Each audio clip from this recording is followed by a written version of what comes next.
Hello students, welcome back to Nitisha's education. एनी की दुनिया में आपका फिर से एक बार बहुत बहुत स्वागत है। So I hope you are excited as well because even I am very excited today. So we will, without wasting any single time, we will directly start from where we had left yesterday. We were discussing the answers of the first flight book. So here we will start with the Mitchell, the author. Describe how the author obtained Mitchell and brought him home. Now this is again one important question. Describe how the author obtained Mitchell and brought him home. So we can frame this answer in this way. Gavin Maxwell went to Iraq to get an otter as a pet. His friend suggested that an otter could be found in the marshes near the Basra. After some effort, Maxwell finally bought a young otter from a local Arab. Definitely, he had to face many different problems. That is why Maxwell finally, after some efforts, Maxwell finally bought a young otter from a local Arab. He named the otter Mitchell, or Mitch for short, right? At first, Mitch was weak and frightened, but gradually he became comfortable with Maxwell. Initially, he was aloof, he was frightened, but slowly and steadily, he became comfortable with Maxwell. Later, Maxwell had to take Mitch to England.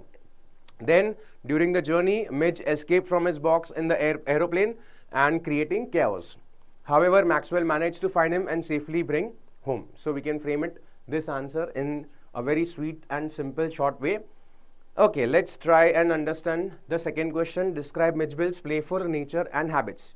Mitchell's playful nature and habits. Mitchell was extremely playful and energetic. He was very, very energetic. He was very playful, right? He loved playing with water and discovered many games of his own. He loved playing water a lot, and apart from that, he also discovered many different games of his own. He enjoyed rolling marbles, sliding down ramps, playing with the ball. These were the different games which he discovered himself. One of his favorite activities was turning the water tap and off. This was one of his favorite activity. He used his paws like hands and showed great intelligence. Now, whatever he was doing, he was using his paws like hands and showed great intelligence. Mitch was curious about everything around him. He was very curious. He wanted to know each and everything. So he was very curious around him, and he quickly adapted to new surroundings. He was so sharp that he adapted all those things in his surroundings very quickly. His playful behavior brought joy and laughter to the author's life, right? Now, the third question is, how did Mitchell behave with people and animals? So, Mitchell was friendly and social by nature. He showed no fear of humans and enjoyed their company. When people saw Mitch during walks, they were surprised and fascinated, right? Some mistook him for a baby squirrel. Some thought that this is a baby squirrel. Some thought it is a squirrel, or even some thought that it is a dog. Mitchell also interacted well with dogs and showed playful curiosity rather than fear. He used to play with dogs. He was not fear or afraid of dogs. His behavior proved that the animals, when treated with love and care, can form strong emotional bonds with humans, right? Now, let's proceed with the next chapter, that is Madam Rides the Bus. How does Valli display the courage and independence in the story? This is a question which may be asked, because here what the question reflects is the courage and independence in the story. So Valli display great courage and independence through the story. She carefully plans her bus journey by saving money and gathering information about the bus timings and fare, right? Without informing anyone, she decides to travel alone. Without informing anyone, she decides to travel alone, which shows her bold nature. During the journey, she refuses help from strangers. She definitely, when she was having this her journey, she refuses help from strangers and insisted on managing everything by herself, right? She faces her fears calmly and handles the conductor very confidently. Her determination and self-confidence highlights her independent and courageous personality, right? This is what it reflects in the story about Valli. How does Valli experience the bus ride, and what are her observations? What did she observe? What were her observations? And let's talk about the bus ride she had. Valli's bus ride is an exciting and eye-opening experience for her. It was exciting. It was eye-opening. She is thrilled to see the outside world for the first time. For the very first time, she was very thrilled to see the outside world. She observed the green fields. She observed the palm trees, the canals, the busy roads. she is fascinated by the movement of vehicles and people in the town. She was very much fascinated by the movements of people and vehicles in the town. However, she also witnessed a sad scene when she sees a dead cow on the road. Definitely, this was also a very bad experience for her, because she saw a dead cow on the road, and that made her feel thoughtful and serious. This experiences helps her understand both the beauty and reality of life, right? The next question is, how does the story convey the idea of self-reliance and maturity, right? You should be independent. You should not be dependent on anyone. So the question may come in this way, that how does the story convey the idea of self-reliance and maturity? So the story conveys the idea of self-reliance through Valli's independent actions. All those independent actions, she does not depend on others, and she plans her trip responsibly. She wasn't dependent on anyone. She planned her trip accordingly, responsibly. She learns to make decisions on her own and faces real life situation without fear. Though being a kid, she did face the real life situation without fear, and she made her decisions of her own.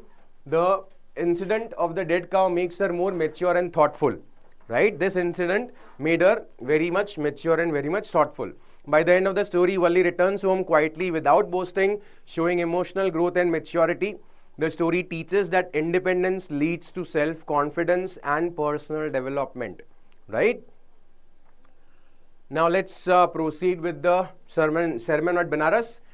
The very first question is, what was the main message delivered by Buddha when he gave the sermon at Banaras? What was the main message given by Gautam Buddha when he gave in Banaras? The main message delivered by Buddha was that human life is full of suffering, right? The very important message, human life is full of suffering. Suffering can be overcome by following the right path. If you want to overcome suffering, you can do it by following the right path.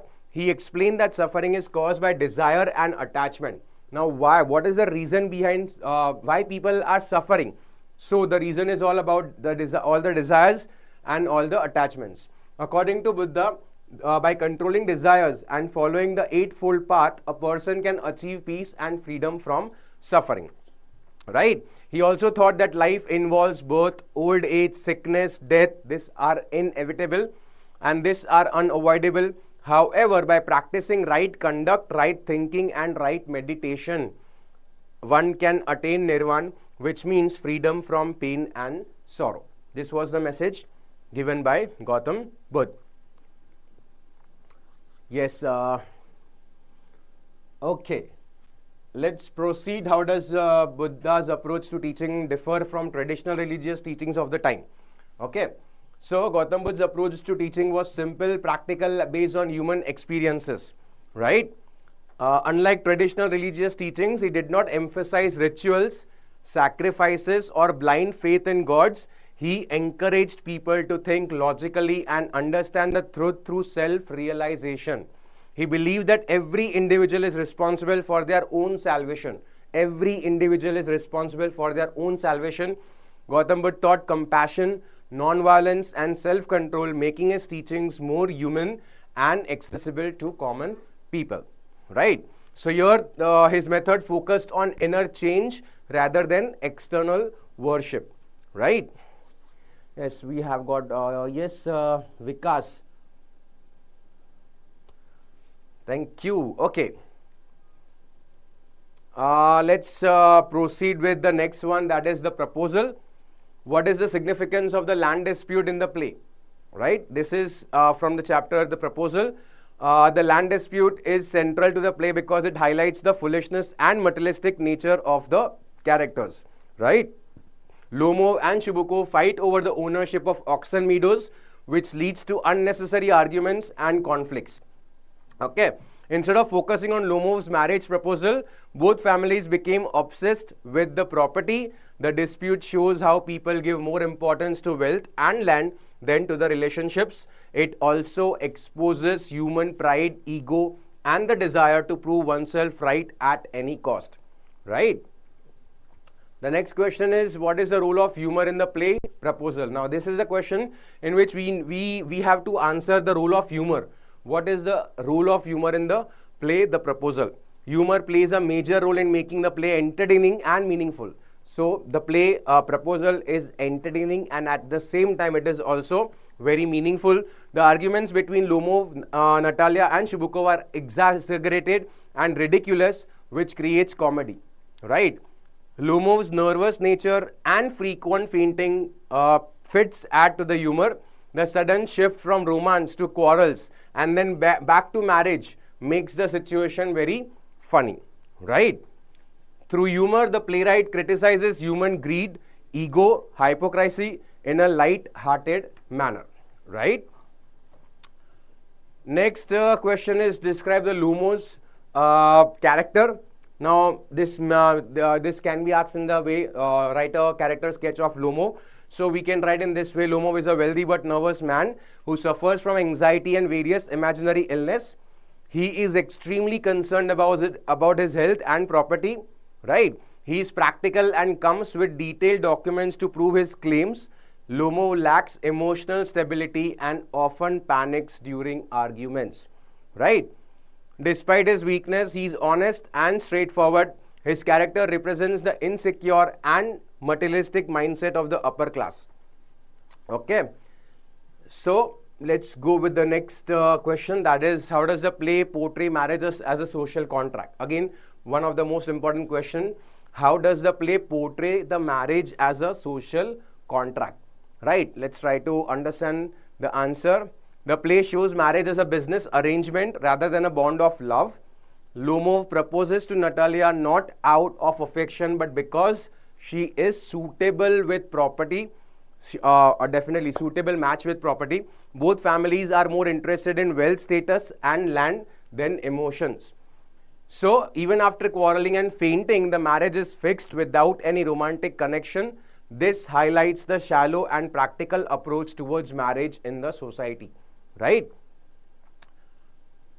I hope you understand this. Now let's proceed with the next poem, that is the Dust of Snow. If you have any questions out there, you can ask me. I'll be more than happy to answer you. Let's proceed with the poem Dust of Snow. So which questions has the probability which may come in your board exam? The very first is, what is the central theme of the poem The Dust of Snow, right? The central theme of the poem is that the small and ordinary moments can bring a big positive change in life. The very important and very central idea, central theme of this poem is small and ordinary moments can change and bring a big positive change in your life. The poet shows how a simple incident of snow falling from a tree changes his sad mood into a happy one, right? Next, the poem highlights that even unexpected and minor events can heal emotional pain and give new hope. It teaches us to find joy in little things and remain optimistic in difficult times, right? How does the poet create a contrast between the hemlock tree and snowflakes? Okay, before I answer to this question, yes, I have few. Vikas, no, don't worry. Yes, okay, fine. If you have any question, you can, if you have any doubts, do let me know. I'll be more than happy to answer your queries. Okay, let's proceed. How does the poet create a contrast between the hemlock tree and the snowflakes? This is the next question. The poet creates contrast by using two elements that are usually associated with negativity. Which are the two elements? Fire and ice. The hemlock tree is considered poisonous and symbolize sorrow or death, while snowflakes often represents coldness and gloom. If we talk about the two different poems having almost same similarity, so the dust of snow falling on him refreshes his mood. This contrast shows that even negative things can produce positive effects, right? Okay, your question is dust of snow में hemlock tree and crow में से क्या हुआ था? Okay, क्या हुआ था? जो पोएट थे उनका मूड थोड़ा अच्छा नहीं था, सही नहीं था. He was not feeling good, and all of a sudden what happened is that the poet shows a very simple incident of snow falling from a tree. Snow fell from tree, and that because of that the mood of the poet got changed completely, right? Yes, fire and ice, I am coming to that as well, don't worry. Okay, the third question may be, what is the significance of the hemlock tree in the poem? So the hemlock tree is significant because it symbolizes something unpleasant and inauspicious. Whenever we talk about hemlock tree, it definitely, every time it symbolizes that it is unpleasant, it is inauspicious. Traditionally, it represents death or negativity, right? But in the poem, it plays a positive role by causing the snow to fall on the poet. This unexpected role of the hemlock tree shows that sources of sadness can also become sources of joy, right? It reinforces the message that nature has the power to heal and transform human emotions, right? Sir, negativity se positive kaise? Because he actually felt that nature has the power of healing, and that was the reason his mood got changed. All of a sudden, he was for some reason he was not happy, for some reason he was sad, right? But all of a sudden, when this thing happened, he realized that nature has a healing power, and that was the reason. From negative, he became positive, he became happy, he realized the importance of nature as well, right? Chalo. Now, next poem is Fire and Ice. Okay, what is the central theme of the poem Fire and Ice? Okay, yes, this is for you, Cricket Up 87991. Your question was Fire and Ice, right? So, the central theme of the poem Fire and Ice is the idea that human emotions can destroy the world, right? It's all about human emotions. The poet discusses two powerful emotions. Which are the two different powerful emotions? One is fire and one is ice. Desire and hatred suggests that either of them is capable of causing destruction through the symbols of fire and ice. So fire and ice are the symbols through which the poet wants to represent that the extreme feelings can lead to serious consequences. The poem wants humans to control their emotions and live with a balance and understanding. This is what the message is that the poet wants to convey, that we should control our emotions and we should live in harmony, we should live in peace, we should live in balance and understanding, right? Next question is, what do fire and ice symbolize in the poem? Fire symbolizes desire, greed, passion, uncontrolled ambition. These are all different. The symbolization of fire, it represents desire, it represents greed, passion and uncontrolled ambition. These emotions can lead to conflict. Because of all this, it can lead to conflict, it can lead to violence and even destruction, right? The poet believes that both emotions are equally dangerous and can bring about the end of the world. Okay, the next question is, do you think the poem Fire and Ice is relevant to today's world? Is it relevant to today's world? If yes, why? Yes, the poem is highly relevant in today's world. Modern society is full of conflicts caused by greed, jealousy, hatred and selfishness, right? So, wars, crimes, environmental destructions, all these are results of uncontrolled human emotions, right? The poem teaches us that emotional imbalance can destroy not only individuals but the entire world. Therefore, the message of the poem is timeless and extremely important even today, right? Let's proceed with the next poem, that is Tiger in the Zoo. How does the poet describe the tiger in the zoo, right? Now the answer, you can frame the answer in this way. The poet describes the tiger as a powerful and majestic animal that is trapped inside a small cage in the zoo. Instead of roaming freely in the jungle, the tiger walks silently back and forth in his narrow cell. He should be outside the jungle, he should be having that freedom, but because he is in a concrete cell, because he is in a jail, and that is the reason he walks silently back and forth in his narrow cell. Sorry. His strength and anger are clearly visible. He wants to convey his message that he wants to be free. So his strength and anger are clearly visible, but he is helpless. He cannot talk. He cannot express his feelings in words, right? So he is helpless. The poet shows that the tiger's natural instincts are suppressed and he feels frustrated and restless in captivity because he is in prison. At night, he stares at stars, dreaming of freedom, right? Next question, what is the symbolic meaning of the tiger in the zoo? Symbolic meaning of the tiger in the zoo, right? So the tiger symbolically represents all living beings who are oppressed or imprisoned. Okay. It stands for people who are denied freedom and forced to live under control. The cage symbolizes restrictions imposed by society, while the jungle represents freedom and natural life.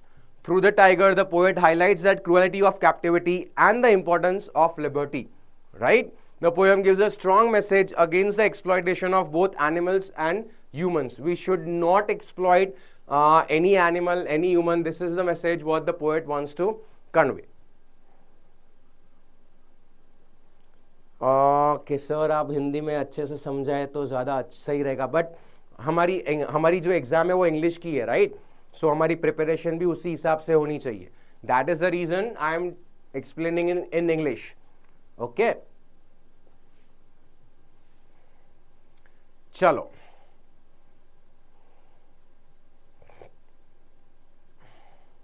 How does the poet use humor in the poem?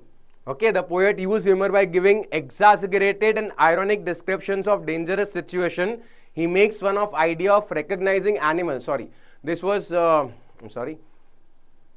Okay. He says that if you are hugged to that, it is a bear, and if you are eaten, it is a tiger. The poet also uses playful language and rhyme to make the poem entertaining. The humor helps reduce the fear associated with wild animals and makes the poem light-hearted and enjoyable while delivering a meaningful message, right? What message the poet conveyed through the poem? Now, what is the message that the poet wants to convey through the poem? This is the question. Let's try to understand and let's try to answer this. The poet conveys the message that knowledge of nature and wildlife is important, but it should be approached with caution and respect, right? Most importantly, the poet indirectly warns readers about the dangers of wild animals. The poem also shows that learning can be made enjoyable through wit and imagination. It teaches us to observant and aware of our surroundings while appreciating the beauty of power of animals, right? So this is the message which the poet wants to convey through this poem. Why is the poem considered as a parody of wildlife manuals? Now again, this is a kind of question which may be asked in your board exam. Okay, I have some sir.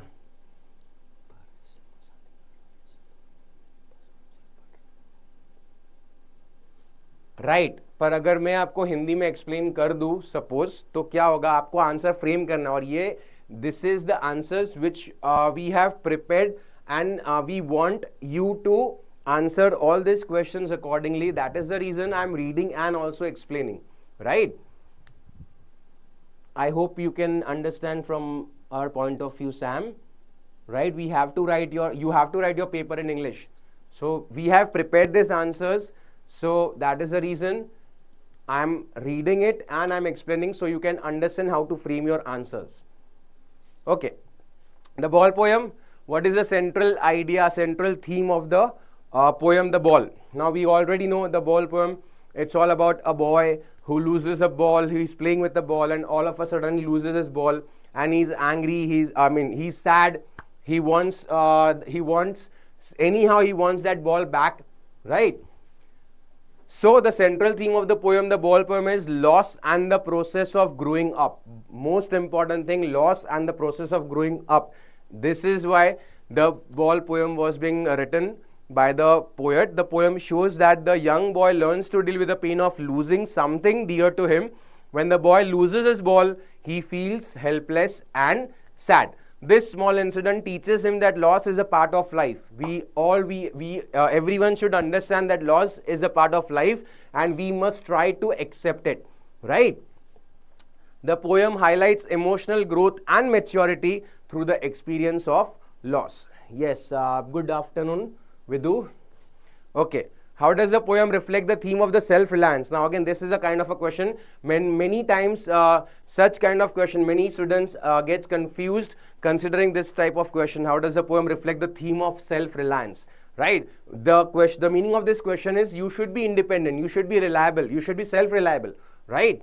And you can frame it in this way. The poem reflects the theme of the self-reliance by showing that the boy must learn to handle his sorrow on his own. The poet does not offer the boy another ball because he wants him to understand the reality of life. Now it is giving him an extra ball was not a big deal for the poet, but the poet wanted him to understand the reality of life. He wanted that he must accept the loss and move forward independently. This teaches him to be emotionally strong and self-reliant in facing life's challenges, right? Okay, let's go with the next poem, Amanda. Okay, what does Amanda long for in the poem? Now the question is, what was the expectation of Amanda, right? What she wanted.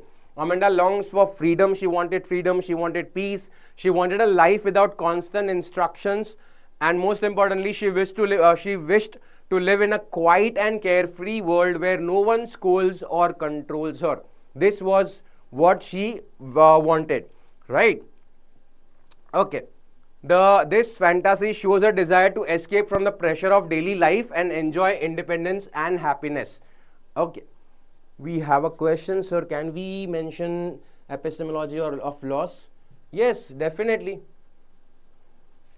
We can mention for sure. What lesson does Amanda's experience teach the reader? Now next question is, Amanda's experience teaches that the children need understanding. Now every single child do need understanding, freedom, emotional space, right? Constant scolding and controlling can make children feel frustrated and unhappy. Many times we have seen that constant scolding and constant controlling concept, sometimes it leads to frustration, and because of that the behavior of a child gets changed, right? The poem highlights the importance of balancing discipline with love and empathy. This is the most important thing. You have to balance it. Balancing discipline with love and empathy. It reminds parents and elders to respect a child's feeling. Most importantly, every child, we should respect each and every child's feelings and allow them some freedom to grow emotionally, right? Chalo, next question is, how does Amanda use imagination to escape reality? Now because if we talk about the reality, definitely she doesn't want to face the reality, and that is the reason she accepts the imaginary world. Amanda uses imagination as a way to escape from a stressful reality. Whenever she is scolded, she enters into a fantasy world, right? She imagines being a mermaid in the sea, an orphan living freely, Rapunzel in a quiet tower. These are all imaginations. These imaginary situations reflect her desire for peace, for independence. Her imagination acts as a mental refuge from constant restrictions, right? The next is, why is Amanda compared to Rapunzel in the poem? Now what is this? Amanda is compared to Rapunzel because she wants to live alone, just like Rapunzel, without being disturbed.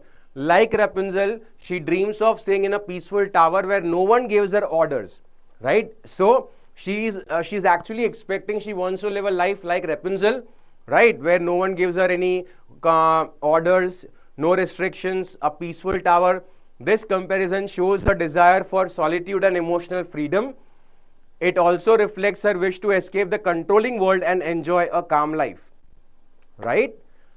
I hope you are understanding. Let's proceed. If you have any questions, do let me ask. The next poem is the trees. How are the trees described in the poem? Now this is again one of the most important questions. The trees are described as living beings. The trees are compared to living beings which are trapped inside the house. They are restless, they are eager to move outside. The poet personifies them as if they are human. The poet personifies trees as humans. They somehow, the poet is making a kind of a strong relation between trees and humans, and also comparing trees with humans as well. Their branches move like struggling arms, and their roots work silently to break free from the floor. The trees seem determined to return to their natural place in the forest. This description highlights their desire for freedom, right? What role does the window play in the poem? What is the role of a window in the poem? So the window acts as a symbol of freedom. Window is compared with freedom, right, and escape. It also represents the connection between the artificial indoor world and the natural outdoor world. A comparison between artificial indoor world and the natural outdoor world. Through the window, the trees can see the forest where they truly belong. Through the window, the trees can see where they belong. The window is the passage through which the trees move out to regain their natural life.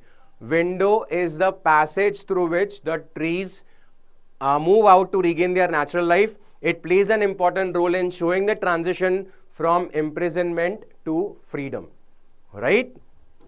Next question is, what is the significance of trees? Now, what is the significance of trees? Let's try to understand the significance of trees. The dropping of leaves signifies renewal and liberation, right? Renewal and liberation. It shows that the trees are shedding the old and unwanted parts of their imprisoned life, right? So, symbolically, it represents breaking free from all restrictions and at the same time starting afresh. It also reflects hope, change, and the victory of nature. It also reflects hope, change, and the victory of nature over artificial barriers, right? Yes, Vidu, I believe I have answered to this. Yes, you can use the epistemology of loss for sure. Okay. Now the next poem is the fog. How does the poet describe the fog in the poem, right? So the poet describes the fog as a living creature that enters the city silently. Fog is compared to cat, right? So he compares it to a cat that comes on the little feet. Like a cat, the fog sits quietly over the harbor and city and then moves on. The fog does not make noise or cause any disturbance. So the comparison makes the description simple, vivid, and imaginative, right? Why does the poet compare the fog to a cat? Okay, why only cat? Why not any other animal, any other bird? So the poet compares the fog to a cat because both move silently and gently. Just like a cat. Cat moves very silently, very gently, right? Without making any kind of disturbance, any kind of noise. Just like a cat enters a place without being noticed, the fog spreads quietly over the city. That is the reason the poet has compared fog with the cat. The fog pauses like a cat sitting and looking around and then disappears suddenly. This comparison helps the reader visualize the mysterious and smooth movement of the fog. This is the main reason for which the cat has been compared to, the fog has been compared to cat, right? Chalo, now again, one of the most important question, what is the central idea or message of the poem? Why this poem, why they have given this poem, a fog which is compared to a cat? Why? What is the reason? What is the ultimate idea? What is the message? The central idea of the poem is that nature works in calm and effortless manner. This is the message what the poet wants to convey. The poet shows how fog arrives and leaves without force or noise. The poem teaches us to observe nature carefully. This is the message the poet wants to convey, that observe nature carefully and appreciate its quiet beauty. Somewhere down the line, we are not giving importance to nature in today's world, right? So it also highlights how small natural phenomenon can be described so beautifully using imaginations and simple language, right? Next, the tale of Custard Dragon. Next poem is, so how is the Custard Dragon different from the other animals? Now, Custard the Dragon is different from the other animals because he is timid and fearful unlike them. While Belinda's pets like Ink, the cat, Blink the mouse, and Mustard the dog pretend to be brave. Now, these three pets pretend to be brave, but they are not brave, right? Custard always asks for a safe cage. He's easily scared and wants protection all the time. he represents himself as if he's very scared. But when the time comes, when the robber enters the house, the actual hero is the dragon, right? However, when the real danger comes in the form of a pirate, a robber, Custard shows true courage and fights bravely. Thus, though he appears cowardly, he proves to be the bravest of all. No doubt he represents himself as a coward, but somewhere down the line, the reality is that he was the bravest one. And at the same time, he also gives us a message that action speaks louder than words, right? Okay. What is the irony in the poem The Tale of Custard the Dragon? Now, what is the irony? The main irony in the poem is that Custard, who is mocked for being a coward, turns out to be the real hero.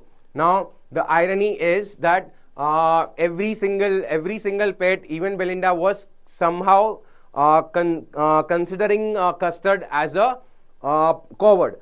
But at the end of the story, at the end of the poem, what we came to know is the Custard was the only bravest one, right? So the main irony in the poem is that Custard, who is mocked for being a coward, turns out to be the real hero. On the other hand, the animals who boast about their bravery ran away when the pirate appeared. Another irony is that after Custard saves everyone, the other animals still take credit for the bravery. This is also one irony, and continue teasing Custard.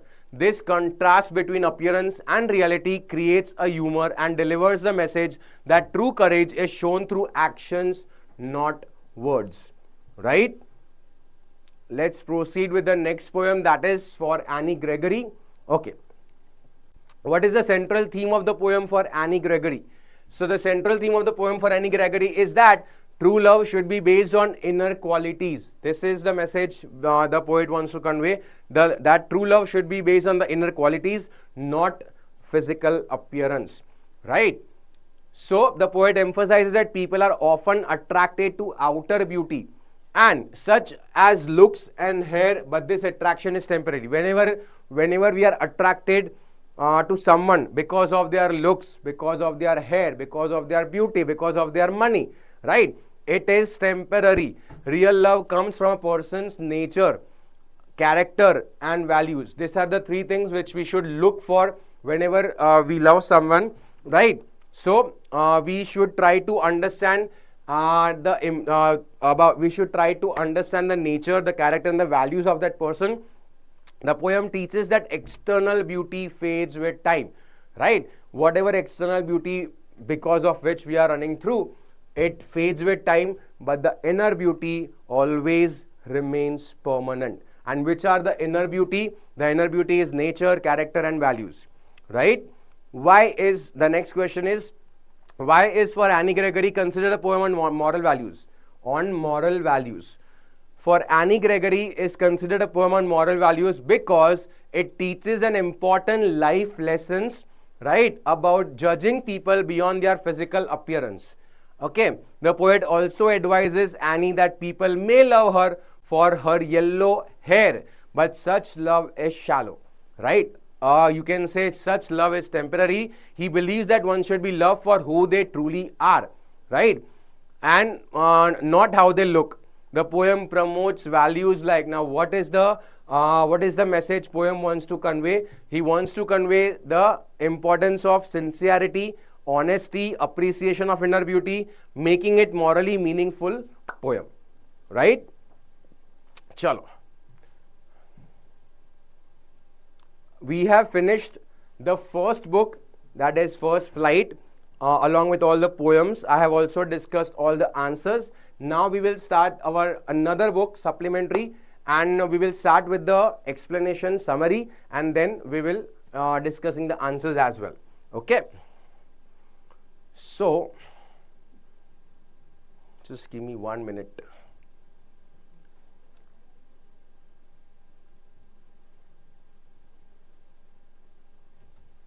Okay, now we are going to start with the supplementary. That is, we will do a quick revision of all these chapters: The Triumph of Surgery, The Thief Story, Midnight Visitor, Question of Trust, Footprints Without Feet, Making of a Scientist, Necklace, Boli and the book that saved the earth, right? So let's proceed, let's start.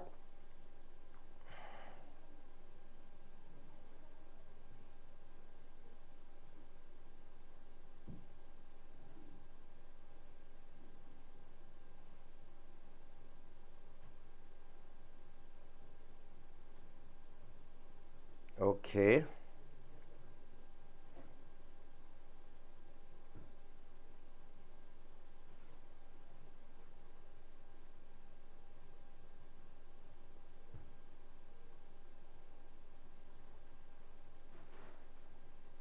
Okay. Footprints without feet.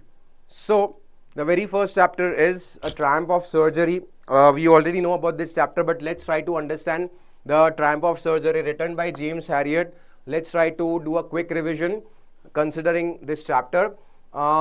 It's all about a Tricky, a small dog who is overly pampered by his mistress and gets overweight. This is what the story is all about. Tricky, a small dog, and it is being overly pampered by his mistress and gets overweight, right? So Tricky's owner, Mrs. Pumphrey, consults the narrator, a veterinary surgeon, due to Tricky's declining health.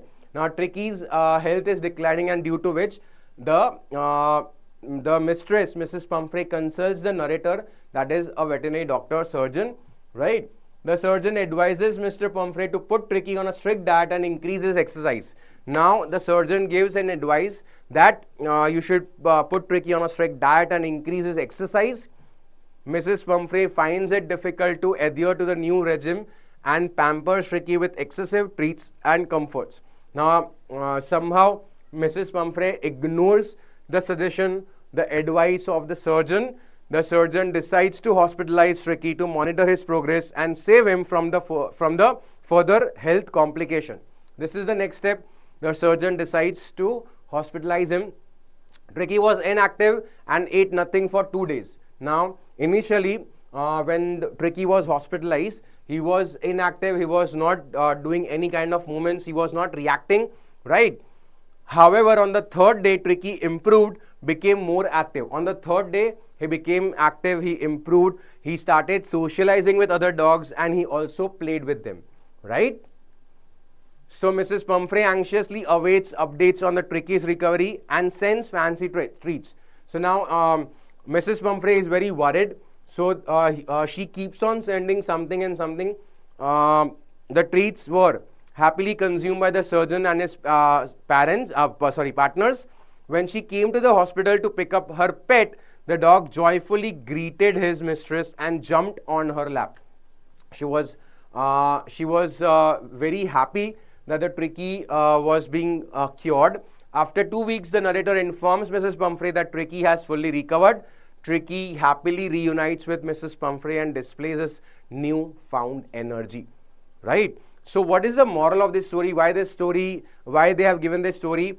So the moral of this story is responsibility and love for animals, consequence of overindulgence, right? Definitely overindulgence can harm more than help.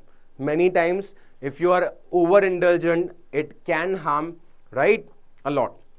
If we talk about character sketch, Tricky, overindulged, he was greedy, he was lazy, right? He was adaptable. Mrs. Pumphrey, she was overprotective, she was affectionate, she was wealthy, she was ignorant, right? Dr. Harriet, the surgeon, he was very caring, he was observant, he was skilled, and he was practical, right?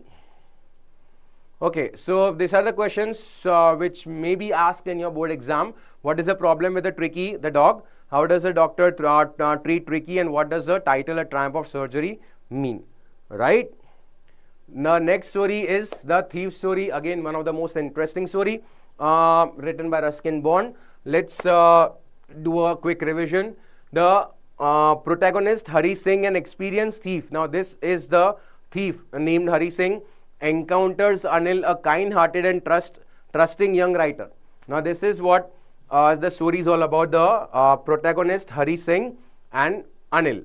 So, pretending to be someone else, Hari offers to work for Anil for free.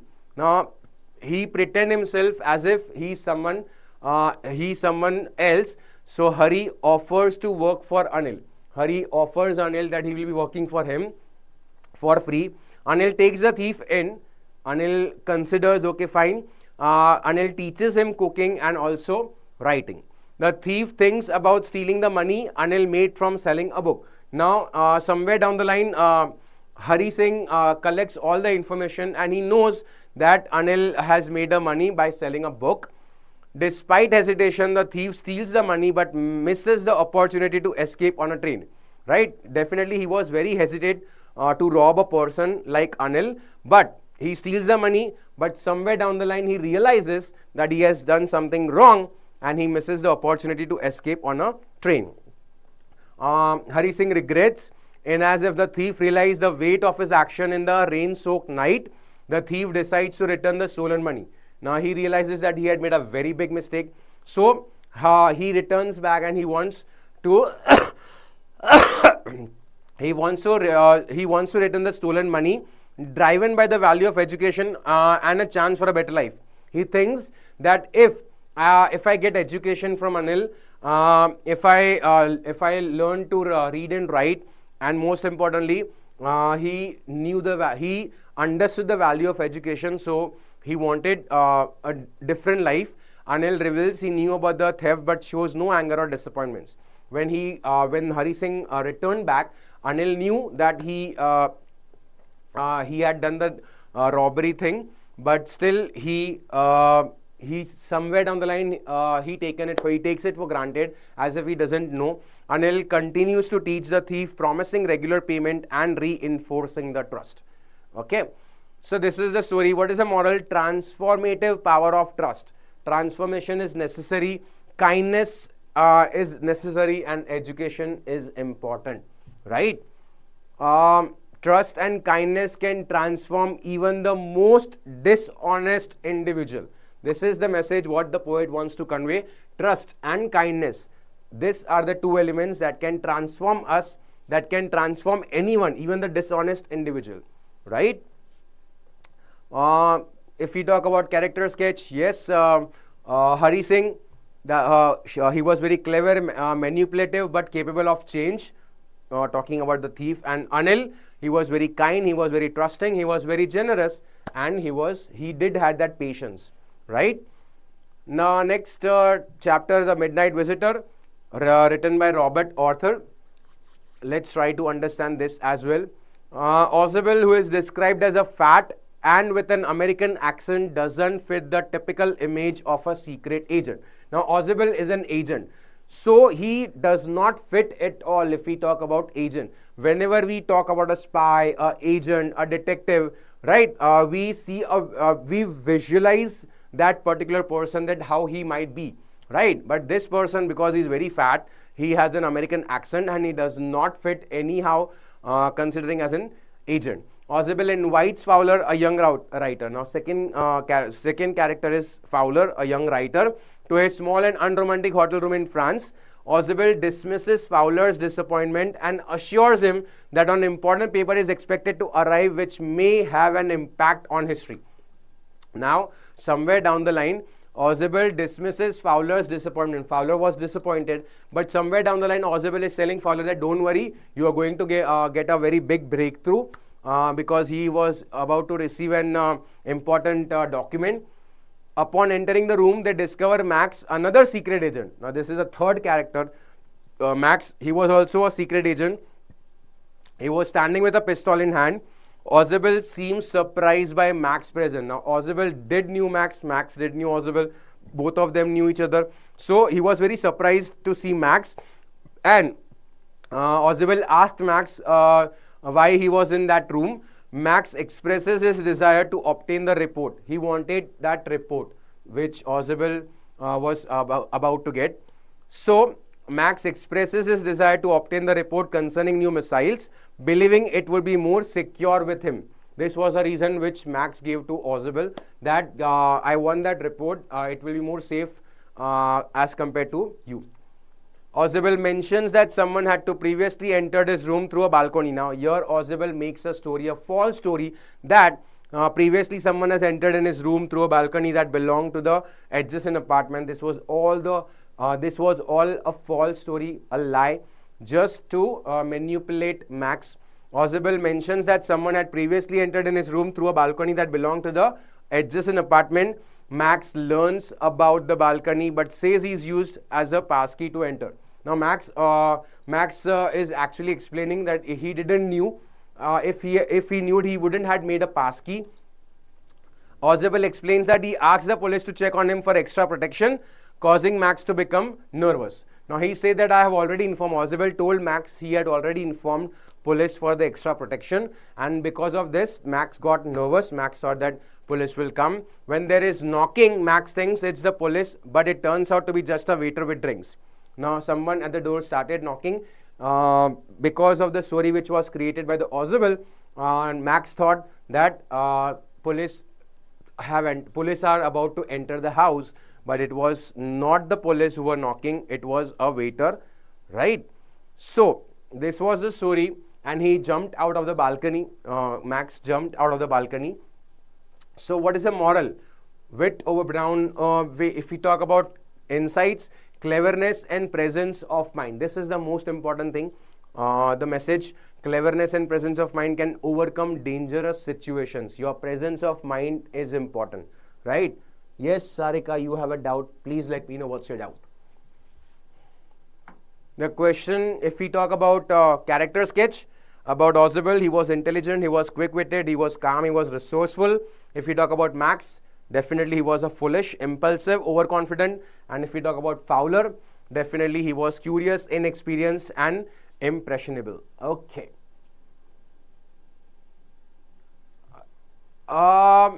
Yes, definitely. What do you, sir, can you please mention the importance of, to understand the importance of loss. Whenever we lose something, someone in our life, we should realize that either we haven't given importance to that thing or to that person, right? Or somewhere down the line, we should accept that it is the reality of life, that it happens, and it will happen with everyone. Now let's talk about a loss. Let's talk about a death. So death is something which is inevitable, right? So considering the loss, we can represent it in that way, as if we didn't give importance to that person or to that thing, or it was meant to be, right? I hope you have understood, Sarika. Okay. So let's talk about the questions. How does the story reflect the characteristics of a detective story, right? What does the story teaches us about the importance of quick thinking, and what message does the story convey about good and evil, right? Yes, most welcome, Parveen. Sarika, welcome. Okay. A question of trust. This is the next question, most important and most interesting. Let's try to understand that as well. Written by Victor Canning. Let's talk about the summary. Horace Denby, a seemingly respectable citizen, is revealed to be a skilled thief who steals rare books every year. Now this person is a robber. He wants to rob to buy some new books every year because he's fond of reading, right? Horace meticulously plans his robberies and uses the stolen money to buy books. Whenever he plans to rob a house, whenever he stole something, whatever money he gets, he uses that money to buy books, and he reads those books, right? And he buys that books through an agent. He targets Shootover Range. Now this is a place where he's planning his next robbery at Shootover Grange, a house with the valuable jewels worth thousands of pounds. Now he got all the information that this house has very valuable jewels which are worth of thousands of pounds, right? So Horace enters the house carefully, avoiding leaving any fingerprints, but is interrupted by a young woman pretending to be the owner. Now initially when Horace enters the house, he was very careful, right? He didn't left any fingerprint, but all of a sudden a woman came, and she pretend that she started pretending that she is the owner of that house, right? The woman engages in a conversation with Horace, revealing her knowledge of his intention and offering a deal to spare him if he helps her retrieve her jewels from the safe. Now, what happens? The woman is somehow explaining that she is the owner of the house, and she will definitely hand him over to police, but she tells him that her husband is not here, and she is very in urgent need of the jewels, and somehow she manipulates Horace, and she makes a deal to spare him if he helps her retrieve her jewels from the safe. Horace, desperate to avoid prison, definitely he didn't want to go to prison, so he agrees and successfully opens the safe, returning the jewels to the woman. After 2 days, Horace is arrested for the jewel robbery as his fingerprints are found at the crime scene. Now, all of a sudden, after 2 days, police arrest Horace. Despite his claims of being manipulated by the woman, no one believes him as he is sentenced to prison. He tried to explain each and everything to police, but somehow police doesn't. Police wants to know that exactly what happened, and he's trying to explain each and everything, but somewhere down the line, police never and doesn't believes him. Right? This is the ultimate story. Okay. What is the moral irony of trust? If we talk about, even the smartest individuals can fall prey to cunning deception. This is the message conveyed by the poet. Let's talk about the character sketch. If we talk about Horace Tenby, he was very cautious, he was very intelligent, but at the same time, he was overconfident, right? If we talk about the lady, the thief lady, she was very clever, she was very deceptive, and she was very confident, right? Yes, what is the question? Can you explain the honor among thieves? As in, honor among thieves, I didn't got your question. What do you want me to answer? Explain the honor among thieves. Honor, as in what? What is written in the book? Can you please tell me? Okay, you mean to say honor among thieves? Okay, fine. In the I believe that it is given in the last line. It is something that even each and every robber do has that importance. If we talk about robbers, if we talk about humanity, they do have some honors, they do have some principles, they do have some morals, they do have some values. That is why that line is given, honors among thieves, right? Okay. Describe Horace Tenby as a character. What is the pilot? What is the plot twist in the story? A question of trust. What lesson Horace Tenby learns from his experience? These are the few questions which may be asked. Okay, I hope you have understood that meaning, the last line, the honor among the thieves. Okay, let's proceed with the next chapter, Footprints Without Feet, written by H.G. Wells. Again, beautiful story. Story revolves around a scientist named Griffin who figures out how to make the human body invisible. Now, this person is a scientist, and he somehow figures out how to make the human body invisible, right, through his invention. So, two boys in London are shocked to see footprints appearing out of the nowhere. Now, two boys are playing. All of a sudden, they sees all of a sudden they are shocked because they do see some footprints appearing out of nowhere. All of a sudden, some footprints are appearing, which actually belong to Griffin, that scientist. But what happened? They follow these mysterious footprints which lead them through the streets. Now the boys are actually following these mysterious footprints. Unfortunately, Griffin's invisibility leads to a lot of problems. Because he was invisible, many problems arrived. What happened? He becomes homeless and has to break into places to get food and shelter. He became homeless, right? So he has to break into places to get food and shelter. He used to go anywhere, and he used to he used to rob, and he used to fulfill all his basic needs. He steals some food and clothes but gets caught because he oversleeps in a restaurant. Now he enters into a mall. He spends the night over there, and he steals some food and clothes from there. But he gets caught because he oversleeps in a restaurant, and the very next day in the morning, he is being caught. To hide his invisibility, he stays at an inn and tries to keep a low profile. Now he wants to hide his identity, his invisibility, so he stays in an hotel. INN means hotel, and he tries to keep a low profile. He doesn't boost himself. He just represents himself as if he's a very ordinary person. But his strange action makes the innkeeper, Mrs. Hall, very suspicious and scared. Now the owner of that hotel, the owner of that inn, right? She becomes very suspicious. She becomes very scared because of the simplicity of the person, that is Griffin, who represents himself as an ordinary person, right?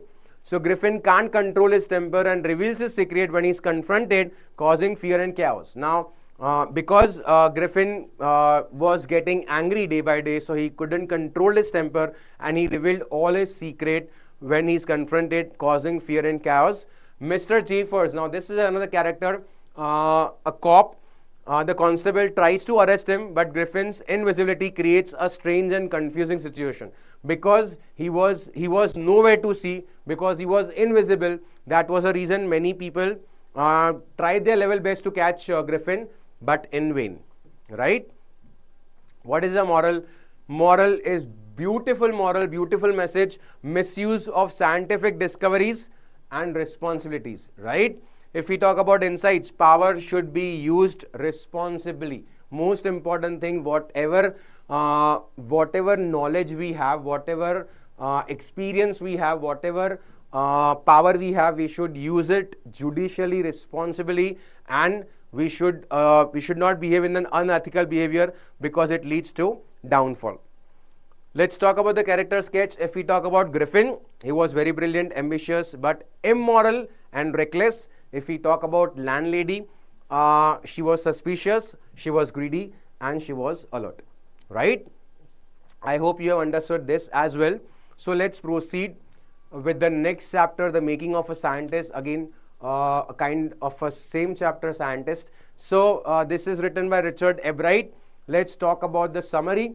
Okay, Richard Ebright's journey into the world of science began with his childhood fascination with collecting butterflies, rocks, fossils, and coins.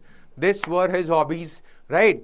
So he entered into this world, considering the journey in which he started collecting all different kind of butterflies, rocks, fossils, and coins. His mother also played an important role. Why? Because she was very supportive. His mother played a very important role in encouraging his love for learning and providing him with the resources and opportunities to explore his interests. Whatever interest he had, his mother always played a supportive role in his family. The book The Travel of Monarch 10 opened his eyes to the wonders of the butterflies' migrations and sparked his scientific curiosity. Which book? The Travel of Monarch 10. Now, Ebright participated in butterfly tagging research. Now, he participated in this research, raising, and what was his research? To raise and to tag thousands of monarch butterflies in his basement. This was the research which he conducted, despite a setback at a science fair. Now, he participated in a science fair, but he faced loss, or you can say he faced he didn't got any award. So he learned the importance of conducting real experiments and dedicated himself to more substantial projects. Definitely he didn't won, but for sure he understood that he should get involved into the real experiments, right? Yes, what happens? Thank you so much. Okay. So his research on viral diseases, monarch. Now he started researching on different viral disease in monarch caterpillars, and the mimicry of viceroy butterflies earned him recognition and awards at science fair. This is what he started. He started doing research on viral disease in monarch caterpillars, and the mimicry of viceroy butterflies earned him. Because of this, he earned recognition. He got awards at science fairs.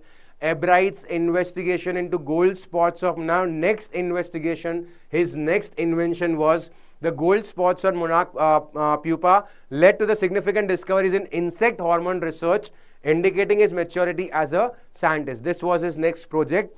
Now, his findings have implications for understanding cell life. Now, this was his another project, that is understanding cell life, and it could contribute to the medical science, particularly in disease prevention, right? And then DNA was his next invention.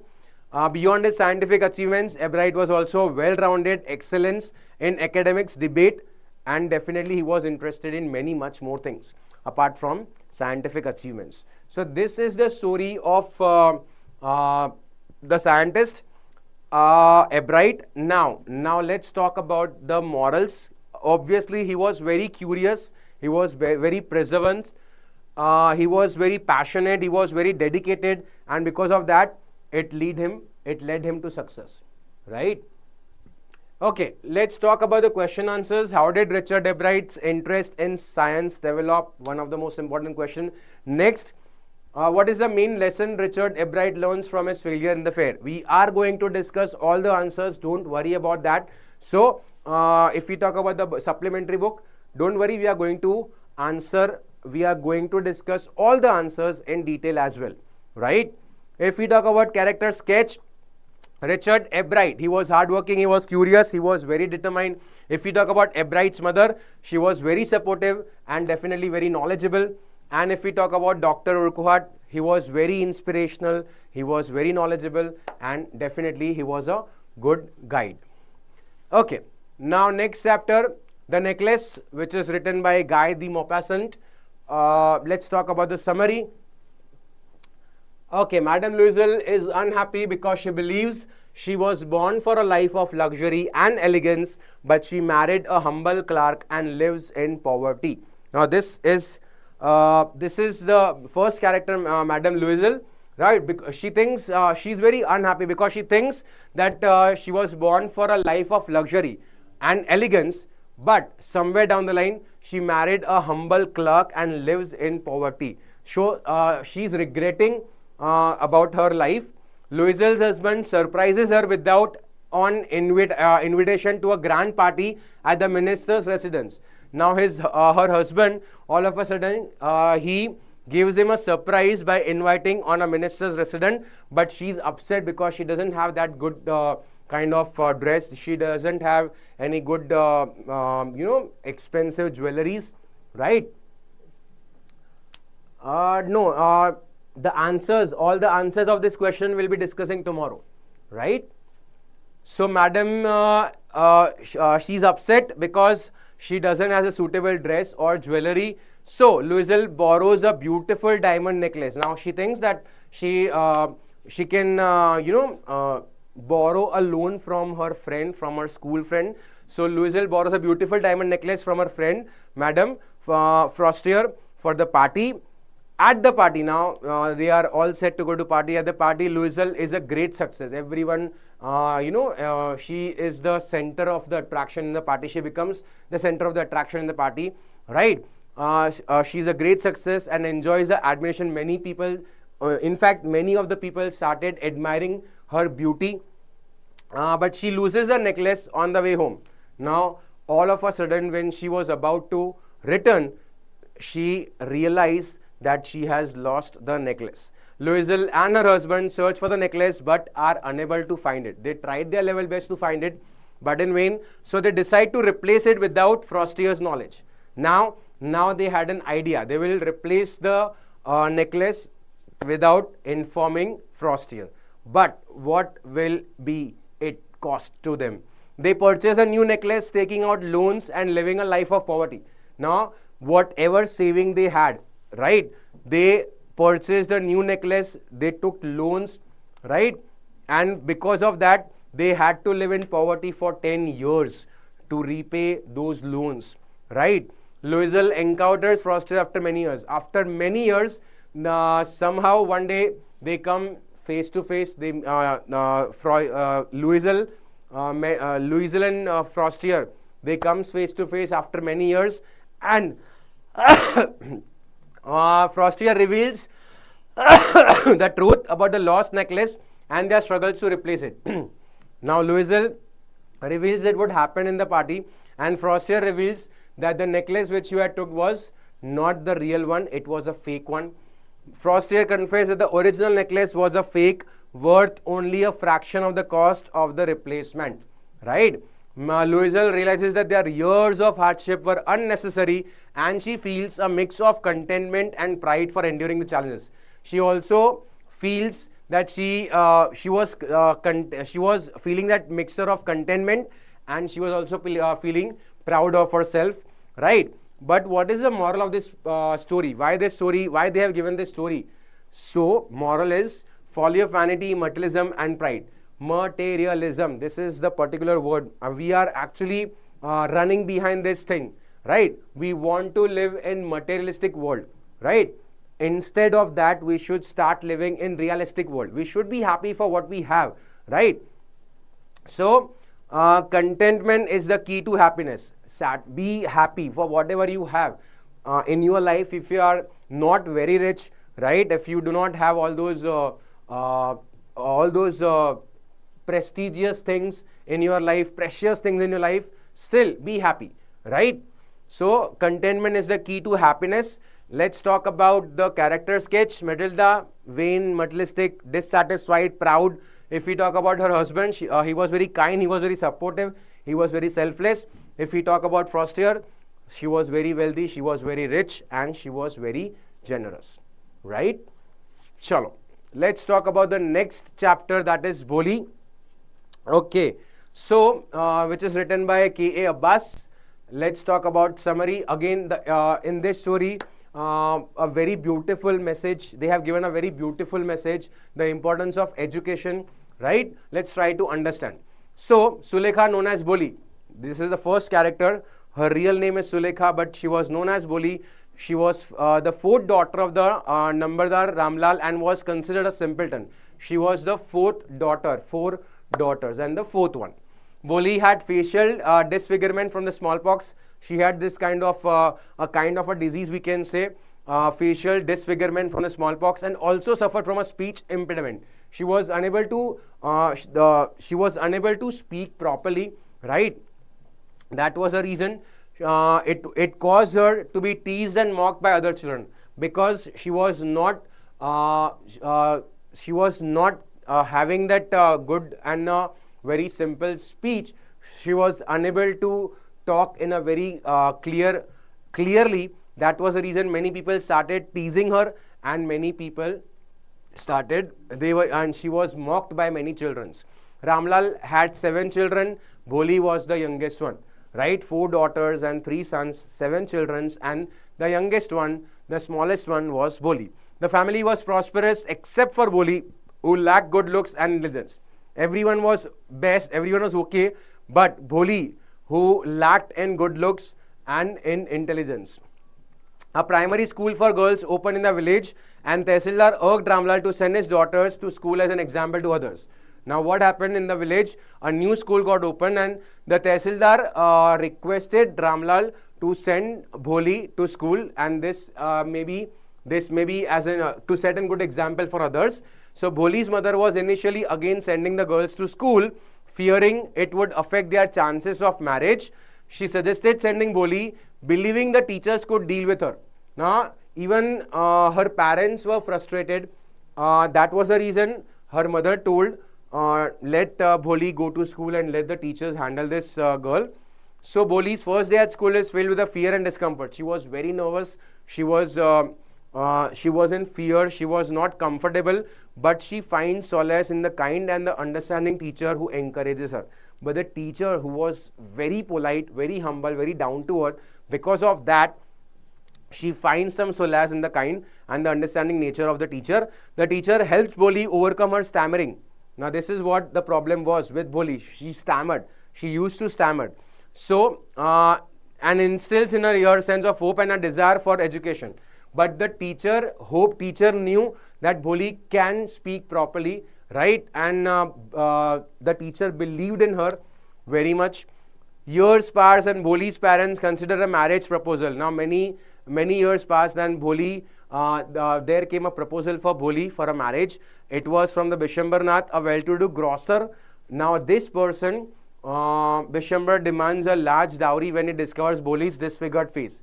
Now when the Bishambar came to know that she's not a good-looking girl, he demanded dowry, causing Bholi to refuse the marriage and speak up against his greed. And all of a sudden, Bholi realized that she should speak up, and that is what she did against his greed, because she didn't want it greedy Bishambarnath, right? Bholi asserts herself, refusing to marry an old. All of a sudden, in front of the ceremony, she refused to marry an old greedy man. He was very old, just like her. He was of her father's age, Bishambarnath. So she refused to marry an old greedy man despite the shame and criticism from others. She was not worried at all about the people, that people people will criticize them and so on. So she directly denied marrying that old greedy man. Okay. So what is the moral of this story? Moral. Female empowerment and education. Most important thing. Education is important in today's world, right? Education brings confidence and the ability to challenge societal norms, right? Whatever terms and conditions society have put for us, the only thing which we can, which we should have is education. If we are educated, we will have that confidence to challenge these norms, to challenge these terms and conditions if it is not acceptable, right? If it is exploiting someone, right? Okay, let's talk about the character sketch. Bholi, right? The girl, she was very timid, intelligent, determined. Her teacher, she was very kind, encouraging, patient, and Bishambar, he was very greedy and opportunistic. Okay, one more thing we can come to know from this chapter is the importance of teacher as well, right? Whenever, if we have that one good teacher in our life, it may be anyone, right, who gives us confidence, who believes in us, right, who pushes us. So the most important role is also a role of a teacher, right? Bholi got a very good teacher in this chapter. What we saw, Bholi got a teacher, and the teacher believed in her completely, and that was the reason we saw a different Bholi, right? Okay, questions probably may be asked in your exam. What were the challenges that Bholi faced in her early life? What role did the teacher play in the Bholi's transformation? What do you think is the most important message of the story, Bholi, right? Okay, I hope you have understood this. Okay. Before we proceed, I would still like to tell you that if you have any doubts, if you have any questions, do let me know. I'll be more than happy. This is just a quick revision so that you won't face any problem, you won't face any difficulty in your board exam, right? So let's start with this chapter, the book that saved the earth. Clary Boyko was has written it. Let's talk about the summary. The 20th century was known as the era of the book due to the abundance and significance of books during that time. Now, if we talk about 20th century, it was known as the era of book. Why? Because of the abundance and importance of books during 20th century. 21st century, Earth faced a potential invasion from Mars in the year 2040. Now, this is a hypothetical story, an imaginary story, that in the year 2040, what happened? Mars invaded Earth, right? So it's an imaginary story. A single book played a crucial role in preventing the Martians' invasion. Now, because Martians wanted to invade the Earth, but somewhere down the line, a book played a very important role. Why this book played an important role? So let's talk about this. Very first character, Think Tank, the king of the Martians, we can say. Think Tank, the powerful Martian commander-in-chief, attempts to invade Earth with the help of Lieutenant Lota, Sergeant Oop, and Captain Omega. With the help of these three and Think Tank, ultimately they wanted to invade Earth, all these people. think tank consults his mirror, considering himself the most intellectually gifted being in the universe. He always looks into the mirror, he looks himself, and he always praises himself. The Martian crew arrives on the Earth. Now the Martian crew means the, Lieutenant Lotus, Sergeant Oop and Captain Omega. Now the Martian crew members, right, they arrive in the Earth and is puzzled by the presence of books. Now they are actually, all those crew members, when they are actually seeing all different type of books, when they entered Earth, and somehow they entered in a library. And that was a reason they saw many different kind of books and they got puzzled, they got confused, right? Because it was a public presence of books in a public library. They mistook them for, now they considered those books sometime for hats, or sometime for storage ban, or sometimes for sandwich, and somewhat like that. So think tank identifies the book as communication sandwiches, right? Think tank thinks that these books were the means of communication and orders the crew to listen to them. And they start, think tank start giving orders, and they want, think tank want that the crew members should follow all those orders. The crew realizes the books are meant for visual communication. Even the crew members knew that it is for the visual communication, not auditory, and attempt to decipher the code with them. They try to decipher the code. The crew member thinks that some codes have been written in it, right? So they try to decipher the code by taking intelligence boosting vitamins. Again, imaginary thing, they had that vitamins. They started taking that pills, vitamin pills. The crew successfully decodes a nursery rhyme, and they also decodes a nursery rhyme, discovering Earth's ability to combine agriculture and mining, right? Think tank recognized the significance of the discovery, as Earthlings can grow rare metals like silver and even cultivate resources like cockle shells, right? So this is an imaginary story. And again, after that, what happened? The Martian, the king, thought that the Earths will be knowing about this, and so he flew away, right? So this is an again interesting story. But why? Why this story has been given to us? Power of literature, importance of living in harmony. This is the message conveyed by the author. Books can change perspective, is most important thing. If you start reading, it can change your perspective for sure, right? Next, think tank, if we talk about character sketch, boastful, overconfident, easily misled. Noodle, he was very intelligent, he was very logical, he was very obedient, he was very diplomatic, right? And if we talk about Omega and Lota, definitely gullible, fearful, and naive. Okay, few questions which may be asked in your board exams. Important one, what role did the book play in the context of the alien invasion? Next, what message does the story convey about knowledge and education? And how does the story play with the concept of time and space, right? So with this, we have finished our supplementary book as well, right? What we can do is, like, we still have time left, so we can start directly with the answers. Today we'll try to finish first two chapters, the answers of first two chapters, and the remaining one we will continue tomorrow. I hope that will be fine, right? Okay, so let's go with the answers.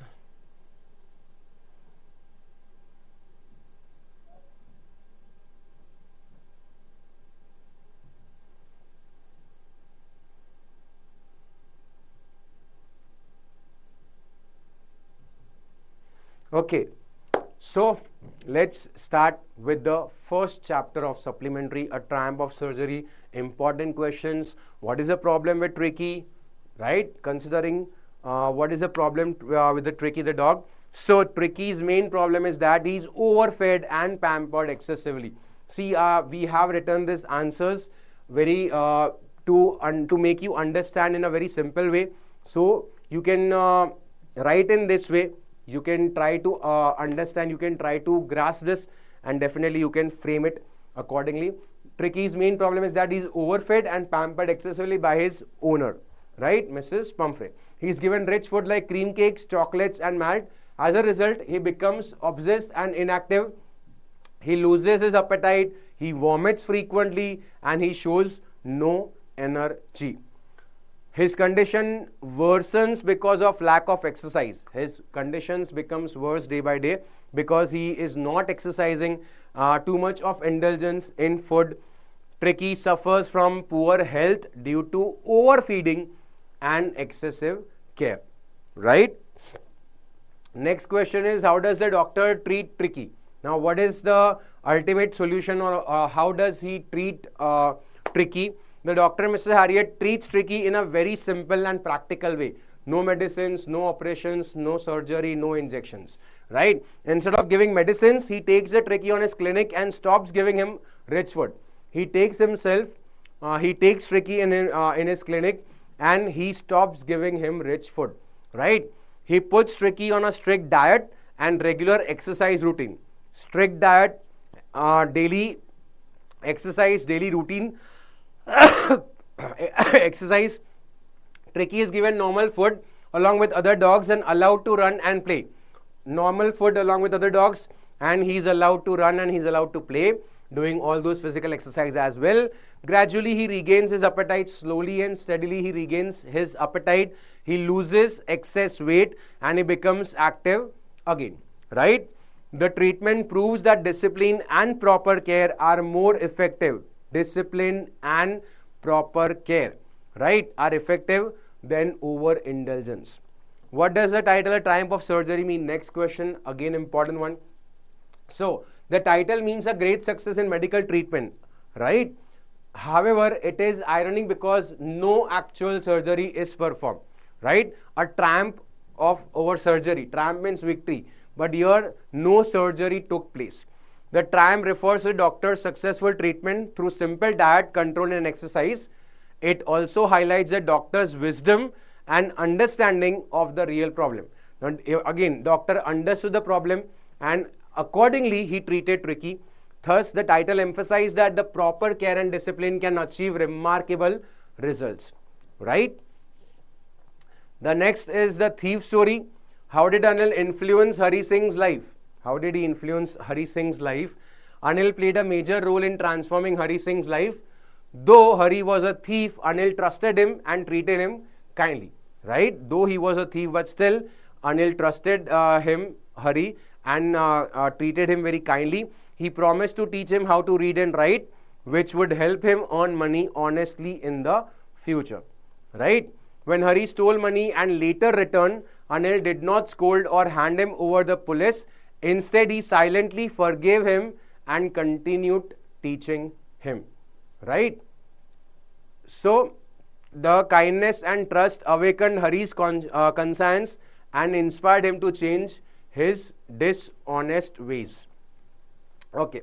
Next question, why did Hari Singh return the stolen money? Why did Hari Singh return the stolen money, right? So, Hari Singh returned the stolen money because he felt guilty and ashamed. He felt very guilty, he felt very ashamed.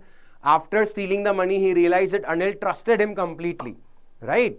So, he understood that by running away, he would lose the opportunity to learn and live an honest life. That is what he realized. His conscience troubled him and he valued Anil's trust more than the stolen money. He gave importance to education. He gave more importance to the trust as compared to the stolen money. Therefore, he decided to return and put the money back under the mattresses. So, he came back, he put that money under the mattress. This act marked the beginning of his transformation. This was a turning point for him, we can say. Describe the character of the Hari Singh. Character sketch of Hari Singh, a very young and experienced thief who changes throughout the story. At the beginning, he is clever, he is dishonest and he is manipulative, right? But he makes friends easily to rob people.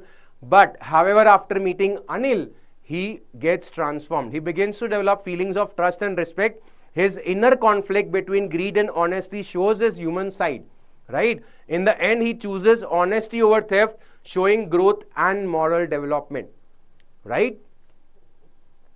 What message does the story, the thief story, convey? What message does he convey?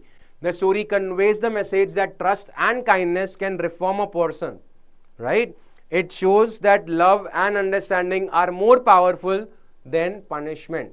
Most important thing, love and understanding are more powerful than punishment. Anil's faith in Hari brings about a positive change in him. He had that faith that Hari will change, right? But the method which he adapted was very good, was very different. The story also highlights the importance of education and honesty. So it teaches that it is never too late to correct one's mistake and choose the right path. It is never too late to choose the right path, right? Chalo, we will do this last chapter, Midnight Visitor. Let's try to understand the questions. How does the story reflect the characteristics of a detective story? Right? Now let's talk about how does the story reflect the characteristics of a detective story. So the story reflects the feature of a detective story through suspense, mystery, and unexpected twist. There were unexpected twists along with the mysteries, along with a suspense. Okay, and that is what creates excitement. The entry of Max with a gun adds tension and danger, right? Turning point for Fowler. Situation seems life-threatening, but the clever use of intelligence changes everything. Clever use of intelligence changes everything, right? The unexpected ending where Max falls into his own trap gives the story a thrilling conclusion. He actually falls in his own trap. Suspense, danger, and clever problem solving make it a typical detective story, right? Yes, we have a question. Nelson Mandela का तो हो गया है कल sir, Bhavesh bhai. Yes, Bhavesh, we have already finished with the Nelson Mandela yesterday. We will be providing the PDF as well, don't worry. Okay. What does the story teaches us about the importance of quick thinking, right? The story teaches that quick thinking and presence of mind can save a person from danger, right? Ozebel remained calm even when Max threatens him with a gun. Instead of panicking, Anil didn't panic. Instead of panicking, he quickly invents a story. All of a sudden, he invented a story in his mind at the very same time. And or definitely a story about the balcony and the police. His smart thinking confuses Max and forces him to act in fear. And because of that, Max got confused and he reacted. He responded in fear. This shows that intelligence and calmness are more powerful than weapons. Apart from a weapon is not that powerful. But if we talk about calmness, if we talk about intelligence, these two are the most important weapons. Quick thinking can help overcome even the most dangerous situation, right? What message does the story convey about good and evil? Now, what is the story about good and evil? The story conveys that good ultimately triumphs over evil, right? The ultimate story, ultimate message, that is the good ultimately wins over evil.